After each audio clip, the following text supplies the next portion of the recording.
అందరికీ నమస్తే. ఇదేంటంటే చూసారు ఏంటంటే రాగి సంగటి అనమాట.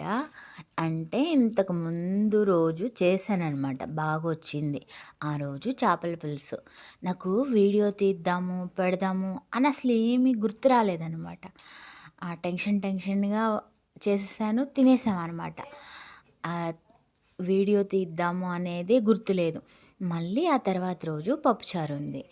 అయితే నా పెద్ద కొడుకు రాగి సంగటి అడిగాడనమాట. అమ్మ ఈరోజు కూడా చెయ్యి అని. ఇంకైతే నేను పెట్టాను. అదిగో నిన్న ఇలాగే వచ్చింది. ఈరోజు ఇలాగే వచ్చిందనమాట.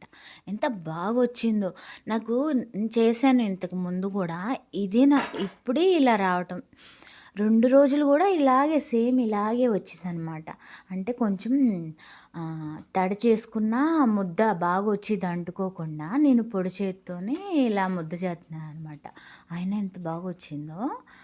చాలా అంటే చాలా బాగొచ్చింది. నేను మళ్ళీ ఇంత పిండికి ఇన్ని నీళ్ళెయ్యాలి అని కూడా చూసుకోలేదనమాట. ఊరికి పెట్టేసి ఇంకా పిండి గూడా అలాగే చూసి పోసేసాననమాట. ఇంక కరెక్ట్‌గా సరిపోయింది. నిన్నైతే ఇంకా నీళ్ళెక్కువయినియని పిండేసా. ఈరోజైతే ఎంత పిండేసానో నీళ్ళకి, పిండికి సరిపోయింది. ఇంక నేనేం నీళ్ళెయలేదనమాట. చూసారా ఎలా వచ్చిందో? ముద్దలు చేశాననమాట. చేశాక కూడా ఈరోజు గుర్తుపెట్టుకుని వీడియో తీసా. ఇలాగే గుర్తుపెట్టుకుని ఎసరు వీడియో కూడా తీయాల్సింది. నీళ్లు పెట్టినప్పుడు, పిండేసినప్పుడు. కానీ ఈ రాగి సంగటి బాగా వచ్చాక నేను వీడియో తీద్దామని తీశాననమాట. ఎంత బాగున్నాయో గదా! బాగొచ్చినాయనమాట. నేను చేసిన ఇవి చాలా సార్లు చేశాను. ఇప్పుడేననమాట ఫస్ట్ ఇలా రావటం ముద్దలుగా. అయితే చాలా బాగొచ్చింది.